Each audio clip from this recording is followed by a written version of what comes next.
Hello नमस्कार friends, जय Hind, Vande Mataram. UP BEd 2023 सामान्य ज्ञान क्लास नंबर 5। ठीक है, स्टार्ट करते हैं आज का सेशन और शेयर कर सकते हैं अपने दोस्तों के साथ। क्वेश्चन नंबर आपका फर्स्ट है, डिस्कवरी ऑफ इंडिया के लेखक कौन है। देखिए, बुक से एक दो क्वेश्चन आपसे पूछा जाएगा, उसी में आपसे पूछा जा रहा है कि डिस्कवरी ऑफ इंडिया के लेखक कौन है, राइटर्स कौन है। ये है जवाहरलाल नेहरू। इंपॉर्टेंट क्वेश्चन है, एग्जामिनेशन में आ चुका है, तो स्टार्ट करते हैं। ठीक है, नेक्स्ट क्वेश्चन, पानीपत का तीसरा जो युद्ध हुआ था किसके बीच में हुआ था, कब हुआ था। 1761 में हुआ था। किसके बीच में हुआ था, तो अहमद शाह अब्दाली और मराठों के बीच में हुआ था। ठीक है, मराठों के बीच में। इसमें जीत किसकी हुई थी, अहमद शाह अब्दाली की जीत हुई थी। ठीक है, क्लियर है। 1761 में लड़ाई किया गया था, पानीपत का तीसरा युद्ध। नेक्स्ट क्वेश्चन है आपका, यूनियन पब्लिक सर्विस कमीशन संघ लोक सेवा आयोग की नियुक्ति कौन करता है। संघ लोक सेवा आयोग की नियुक्ति कौन करता है, तो कौन करता है डियर, राष्ट्रपति करता है। ठीक है, संघ लोक सेवा आयोग की नियुक्ति राष्ट्रपति करता है, संघ लोक सेवा आयोग के अध्यक्ष की। ठीक है, अध्यक्ष की नियुक्ति राष्ट्रपति करता है। तो कितने ईयर्स के लिए रहता है संघ लोक सेवा आयोग के जो अध्यक्ष होते हैं, ये तो या तो 6 वर्ष के लिए इनका जो कार्यकाल होता है 6 वर्ष होता है, या तो 65 ईयर्स। ठीक है, या तो अपने जो उनकी टोटल एज होती है उसमें 65 साल के होंगे तब तक वो रह सकते हैं पद पर, या फिर 6 वर्ष का अगर कार्यकाल पूरा कर लेते हैं तब तक। ठीक है, क्लियर है। तो राष्ट्रपति नियुक्ति करता है। Okay dear. नेक्स्ट क्वेश्चन है आपका, निम्नलिखित में से कौन सी क्रिया गैल्वेनाइजेशंस कहलाता है। कौन सी क्रिया है जो कि गैल्वेनाइजेशंस कहलाता है, तो ये है आपका लोहे पर जिंक की परत को चढ़ाना। लोहे पर जिंक की परत को चढ़ाना गैल्वेनाइजेशंस क्रिया कहलाता है। नाट्यशास्त्र के रचयिता कौन है। नाट्यशास्त्र के रचयिता हैं भरत मुनि। ठीक है, ऑप्शन सी भरत मुनि। वेद व्यास, ठीक है, महाभारत की रचना इन्होंने किया था, के रचयिता है वेद व्यास। ठीक है, कालिदास से एक इम्पोर्टेंट इनका जो सबसे बढ़िया रचना है जो एग्जाम में पूछा जाता है वो मैं लिखवा देता हूँ, अभिज्ञान शकुंतलम। अभिज्ञान शकुंतलम। ठीक है, तो ये कालिदास याद कर लीजिए, ये वेद व्यास कर कीजिए, और नाट्यशास्त्र ये आपका भरत मुनि का है। इनमें से बॉक्साइट में निम्न में से क्या निकलता है। बॉक्साइट में क्या निकलता है, बॉक्साइट से एल्युमिनियम मिलता है। ठीक है, ऑप्शन नंबर ए, बॉक्साइट से क्या निकलता है, एल्युमिनियम। सन 1913 ईस्वी में किस भारतीय ने नोबेल पुरस्कार जीता था, नोबेल प्राइज जीता था। तो साहित्य का नोबेल पुरस्कार जीता था रविन्द्रनाथ टैगोर ने। इनकी रचना थी गीतांजलि। ठीक है, गीतांजलि। पीटी उषा का आत्मकथा का क्या नाम है। पीटी उषा की आत्मकथा की क्या नाम है, सो गोल्डन गर्ल। क्या है डियर, गोल्डन गर्ल। माचिस की तीली आप लोगों के घर में मौजूद है। माचिस की तीली में कौन सा मसाला लगाया जाता है, ये लगाया जाता है फास्फोरस। ठीक है, लाल फास्फोरस। कार्बन का अधिकतम प्रतिशत किसमें होता है। कार्बन का अधिकतम प्रतिशत किसमें होता है, तो ये होता है एंथेसाइट।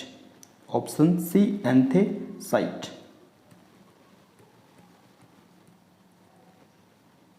पृथ्वी को कौन सी परत है जो कि सूर्य की अल्ट्रावायलेट किरणों से बचाती है। सूर्य की अल्ट्रावायलेट किरणों से हमें कौन सी परत बचाती है, तो ये है आपका ओजोन परत। ठीक है, या ओजोन लेयर आप बोलिए। ऑप्शन ए आपका करेक्ट है, क्योंकि आपको पता है अगर सूर्य की रोशनी सीधे हमारे शरीर या त्वचा पर आता है तो उससे कैंसर होने का खतरा होता है। ठीक है, बैटरी में किस तरह का ऊर्जा परिवर्तन होता है, किस प्रकार का ऊर्जा परिवर्तन होता है, तो रासायनिक से विद्युत ऊर्जा। ठीक है, रासायनिक ऊर्जा से विद्युत ऊर्जा में कन्वर्ट करता है। तो बैटरी में किस तरीके का ऊर्जा परिवर्तन होता है, रासायनिक ऊर्जा से विद्युत ऊर्जा। निम्न राष्ट्रपतियों में से किनका चयन निर्विरोध हुआ था? निम्न राष्ट्रपतियों में से किनका चयन निर्विरोध हुआ था? तो ये है आपका डॉक्टर संजीव रेड्डी। कौन है डियर? डॉक्टर संजीव रेड्डी, जो कि ये निर्विरोध हुए थे। ठीक है, निर्विरोध का मतलब होता है कि जैसे कि संजीव रेड्डी खड़े हैं पद के लिए कि इनको राष्ट्रपति बनना है, इनके सामने या इनके अपोजिट कोई भी व्यक्ति ना खड़ा होना। ठीक है, तो इसको बोलते हैं निर्विरोध, मतलब कोई भी इनका विरोध नहीं करने वाला। सर्वोच्च न्यायालय के अन्य न्यायाधीश की नियुक्ति कौन करता है? सर्वोच्च न्यायालय के अन्य न्यायाधीश की नियुक्ति कौन करता है? देखो 33 होते हैं अन्य न्यायाधीश, एक होता है मुख्य न्यायाधीश, राइट। एक जो होता है मुख्य न्यायाधीश, तो मुख्य न्यायाधीश की जो नियुक्ति होता है वो राष्ट्रपति करता है। ठीक है, राष्ट्रपति शपथ राष्ट्रपति दिलाता है। ठीक है, मुख्य न्यायाधीश का शपथ। लेकिन यहाँ पूछ रहा है कि जो अन्य है, जो 33 है, इनको कौन शपथ दिलाता है? ठीक है, तो इनको शपथ दिलाता है मुख्य न्यायाधीश। क्लियर हुआ? मुख्य न्यायाधीश को शपथ कौन दिलाता है? राष्ट्रपति। मुख्य न्यायाधीश को शपथ अगर पूछेगा तो राष्ट्रपति, और अगर 33 जो आपके न्यायाधीश हैं उनको शपथ दिलाता है मुख्य न्यायाधीश। ठीक है डियर, ये क्लियर हो गया? क्लियर है? और अगर हटाने की बात करें कि कैसे इनको हटाया जा सकता है पद से, तो पद से हटाने के लिए आपको संसद के दोनों सदनों के द्वारा, ठीक है, राष्ट्रपति के आदेश पर संसद के दोनों सदनों के द्वारा, जैसे लोकसभा हो गया और आपका राज्यसभा हो गया, तो ठीक है, तो लोकसभा के 100 मेंबर्स और राज्यसभा के 50 मेंबर्स नोटिस जारी करते हैं, जिसको हम लोग महाभियोग प्रस्ताव बोलते हैं। और उस प्रस्ताव को फिर दोनों सदनों में, ठीक है, दोनों सदनों में 2/3 बहुमत से इसको पास किया जाता है। क्लियर है? तो ये प्रक्रिया होता है। भारत के नियंत्रक महालेखा परीक्षक का कार्यकाल कितना होता है?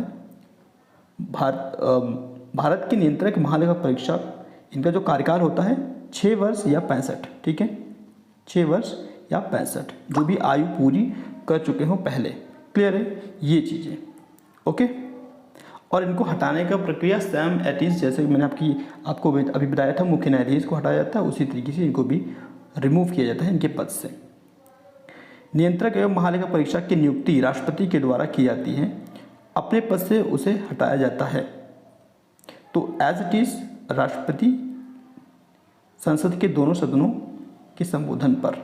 ठीक है डियर, ऑप्शन सी आपका करेक्ट हो जाएगा। भारत में नई संसदीय समिति प्रणाली की शुरुआत कब हुआ था? भारत में नई संसदीय समिति प्रणाली की शुरुआत कब हुआ था? तो ये हुआ था 1991 में। ठीक है, ऑप्शन सी 1991। निम्न में से कौन अस्थायी समिति है? अस्थायी समिति कौन सी है? तो प्रकलन समिति, लोकसभा समिति, नियम समिति, तीनों आपके अस्थायी समिति हैं। तो ये सभी आपके करेक्ट है, तो ऑप्शन डी आपका करेक्ट हो जाएगा। प्रकलन समिति, तो इसके कितने सदस्य होते हैं? प्रकलन समिति के कितने सदस्य होते हैं? 15, 22, 30, 45। कितने सदस्य होते हैं डियर? ये होते हैं 30 मेंबर्स। ठीक है, कितने मेंबर होते हैं, कितने सदस्य होते हैं? 30। नृत्य और संगीत के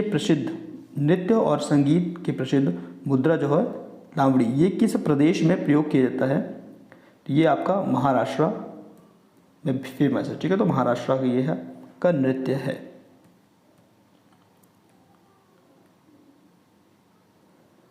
चलिए नेक्स्ट, निम्नलिखित में से कौन से मंदिर में शिव की आराधना नटराज के रूप में किया जाता है? शिव की आराधना नटराज के रूप में किया जाता है। तो यह आपका तमिलनाडु राज्य में पी चिदम्बरम ये मंदिर है। ठीक है, तो यहाँ पर शिव की आराधना किया जाता है नटराज के रूप में। वहाग बिहू मुख्य रूप से किस उत्तर पूर्व भारत के प्रदेश का त्योहार है? फेमस फेस्टिवल है। तो इसको आप लोग, एक क्वेश्चन तो मैं आपको कमेंट में पूछता हूं, तो ये क्वेश्चन आपका कमेंट बॉक्स में आपको करना है इस क्वेश्चन को। ठीक है, बाकी कल मैं इसको रिप्लाई आपको कर दूंगा।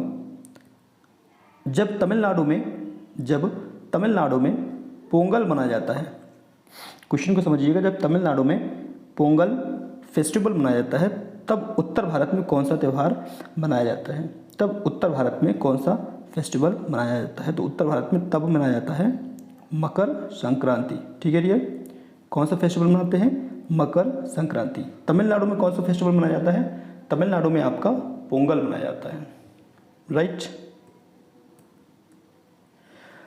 भारत का सबसे बड़ा संग्रहालय कौन सा है? भारत का सबसे बड़ा संग्रहालय कौन सा है?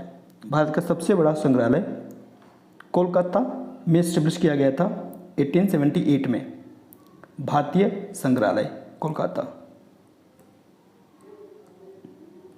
भारतीय संग्रहालय कोलकाता 1878 में इसको एस्टेब्लिश किया गया था।